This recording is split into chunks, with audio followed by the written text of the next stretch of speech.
lost count of the amount of time have raised the National Maternity Hospital very specifically.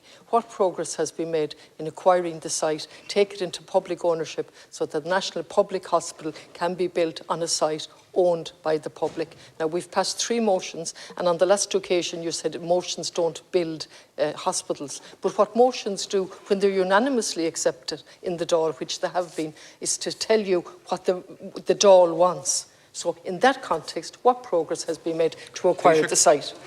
Progress has been made in terms of getting this issue resolved, in terms of ensuring that we build a national maternity hospital, because current conditions are unacceptable for women who attend the current facility, and also that given the state investment, that the state would control both the policy and the ethos of the hospital itself. And I haven't the full details yet.